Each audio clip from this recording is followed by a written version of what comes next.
నేను ఎందుకు ఆ మాట అడిగానంటే Yes, yes.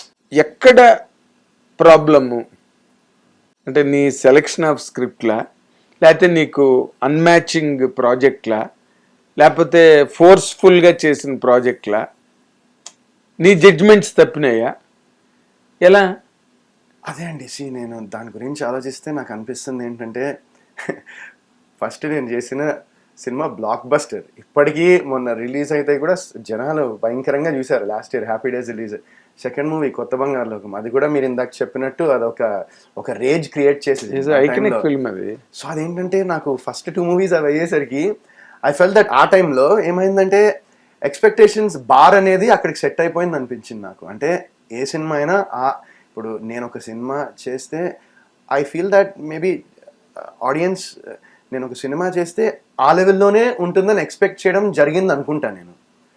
After that what happened I guess was నేను చేసిన కొన్ని సినిమాలు ఆ ఎక్స్పెక్టేషన్స్కి రీచ్ కాలేదు. See at the end of the day ఆ సినిమాలు ఇప్పుడు నా థర్డ్ మూవీ ఎవరైనా ఎప్పుడైనా అండి. ఎవరైనా ఎప్పుడైనా ఇస్ హిలేరియస్ మూవీ. మొన్న కూడా రీసెంట్గా ఒకటి బజ్జో పడుకో అని ఒక పాపని పడుకోబెడితే అది మొత్తం వైరల్ అయింది. అది యాక్చువల్లీ నాకు చాలా మంది పంపించారు. అవును. సో ఆ సినిమా తర్వాత నాకు ఫస్ట్ ఇప్పటికీ గుర్తుంది, నాకు ఫస్ట్ ఫోన్ చేసింది నేను అప్పుడే సినిమా చూసి లేకపోతే నెక్స్ట్ డే నాకు సరిగ్గా గుర్తులేదు, థియేటర్ నుంచి వెళ్తూ ఉండగా నాకు ఇంకా గుర్తుంది, మాసప్ ట్యాంక్ సిగ్నల్ దగ్గర ఉన్నాను నేను. మా నాన్నమ్మ వాళ్ళతో ఆ టైంలో అక్కడే ఉండేవాడిని, మా బామ్మ తాతయ్య. ఇంకా ఆ టైంలో అక్కడికి సిగ్నల్ దగ్గర, మాసప్ ట్యాంక్ సిగ్నల్ దగ్గర ఉన్నప్పుడు సరిగ్గా అప్పుడు ఇంకా ఈ విరించి హాస్పిటల్ కూడా లేదా, మ్యూజిక్ వరల్డ్ ఉండేది. మాసప్ ట్యాంక్ సిగ్నల్ దగ్గర వెళ్తుంటే నాకు సుకుమార్ గారు ఫోన్ చేశారండి. ఫోన్ చేసి హ్యాపీ డేస్ కొత్త బంగారు లోకం కన్నా ఇందులో పెర్ఫార్మెన్స్ సూపర్ ఉంది వరుణ్, అసలు I really loved your performance అని ఆయన చెప్పడం జరిగింది. సో దానికి చాలా మంచి అప్రిషియేషన్ వచ్చింది. But at the same time ఆ లెవెల్కి ఆ సినిమా రీచ్ కాలేదు. సో అదే అంటున్నాండి, I think Happy Days and Kotha Bangaru లోకం యునానిమస్గా అందరికీ నచ్చేసాయి. అంటే వెరీ మేబీ 1-2% పీపుల్కి మేబీ ఆ సినిమాలు అంత ఎక్కలేదు ఏమో.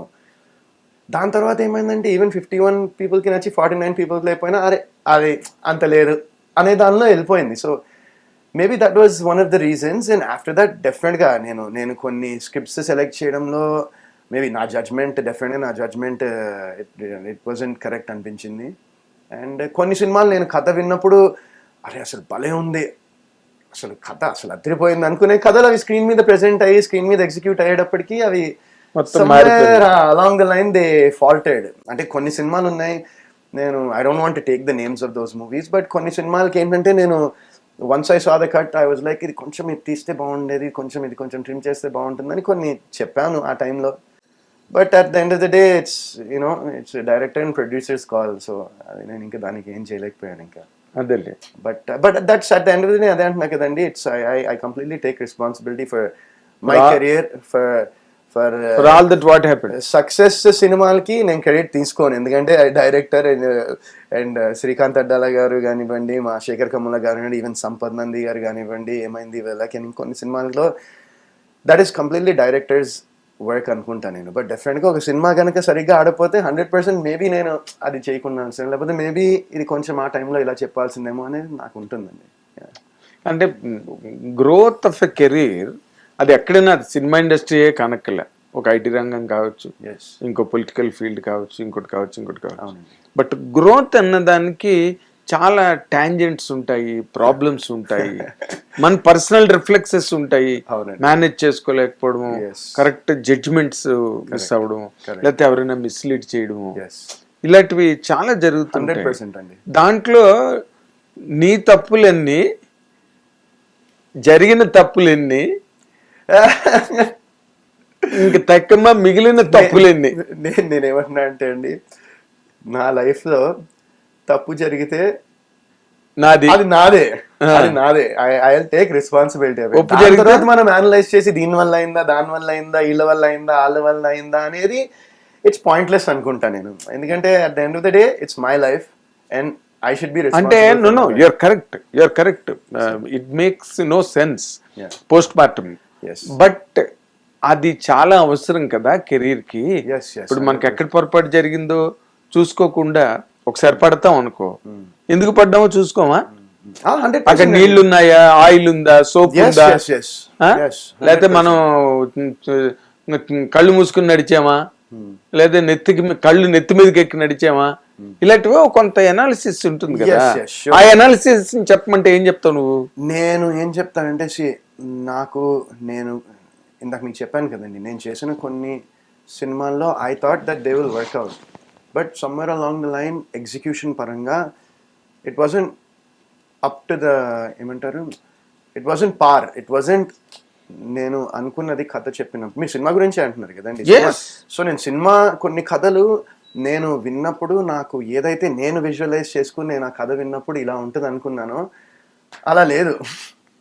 అంటే మధ్యలోనే తెలుస్తుంది కదా. 100% మధ్యలో ఎందుకండి, మనం షూటింగ్ చేసిన ఒక వారంలో తెలుస్తుంది. సో దాని తర్వాత నేను వెళ్ళి కొన్నిసార్లు కొన్ని సినిమాల్లో కొంతమంది నిర్మాతలకి నేను చెప్పడం కూడా జరిగింది. ఇలా ఇలా ఇది ఇది ఇది ఇలా లేదండి, ఇది ఇలా ఉంటే బాగుంటుందండి, ఇది కొంచెం ఎక్కడో అదే అండి, కానీ మేము డైరెక్టర్కి ఇచ్చాము, ఇట్లా డైరెక్టర్ చూసుకుంటాడండి, ఈసారి మనం ఇలా చేసేద్దాము అన్న తర్వాత ఒకసారి చెప్తామండి, 2 సార్లు చెప్తామండి, 3వ సారి ఏమవుతుందంటే ప్రోడక్ట్ అయిపోయిన తర్వాత అరే నేను చెప్పింది కరెక్టే కదా. ఏ సినిమాకి జరిగింది సార్? నాకు తెలుసు, వద్దులేండి సార్, ఎందుకంటే వేరే వాళ్ళ గురించి నాకు నువ్వు ఒక విషయం నువ్వు అర్థం చేసుకోవట్లేదు ఇక్కడ. ఏంటో తెలుసా, ఈ రోజున మీడియా, ఇప్పుడు నేను I been seeing media for so long, right? పూర్వం అది చెప్పకపోవడం క్వాలిటీ, ఇప్పుడు చెప్పకపోతే క్వాలిటీ లెస్.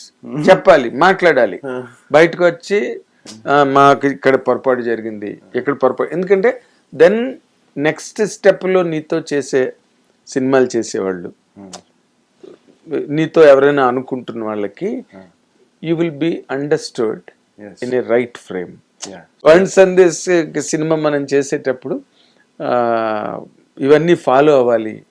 వరుణ్ ఏదైనా చెప్తే మనం వి షుడ్ హీడ్ ఇట్ అనేది తెలుస్తుంది కదా. దాచుకుని కడుపులో ఇట్స్ ఆల్ ఎక్స్పెరిమెంట్స్ కెరీర్ లోని.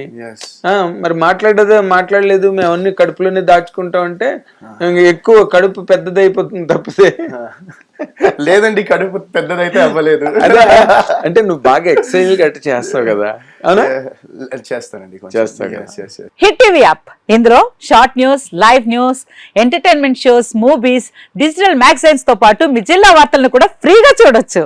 ఇంకెందుకు ఆలస్యం, వెంటనే హిట్ టీవీ యాప్ ని డౌన్లోడ్ చేసుకుని ఫ్రీగా ఎంటర్టైన్మెంట్ పొందండి. Hit TV app, hit TV app, please download hit TV app. Hit TV app ని ఫ్రీగా డౌన్లోడ్ చేసుకొని ఎంజాయ్ చేయండి. మీకు నచ్చిన ఎంటర్టైన్మెంట్ కోసం హిట్ టీవీ యాప్ ని ఫ్రీగా డౌన్లోడ్ చేసుకొని ఎంజాయ్ చేయండి. హిట్ టీవీ యాప్ ని డౌన్లోడ్ చేసుకుని ఆస్వాదించండి, ఆశీర్వదించండి. ఇంతమంది సెలబ్రిటీలు హిట్ టీవీ యాప్ ని డౌన్లోడ్ చేసుకోండి అని చెప్తున్నారంటే ఎంత మంచి యాప్ ఆలోచించండి. అమెరికా అమెరికా అమెరికా అమెరికాలో చదవాలనుకునే వాళ్ళకి విశ్వసనీయమైన పేరు మన శౌర్య కన్సల్టెన్సీ. UK లో 1 year masters, UK లో 1 year masters, 2 years work permit up to 5 years visa. Contact Saurya Consultancy. Contact 89851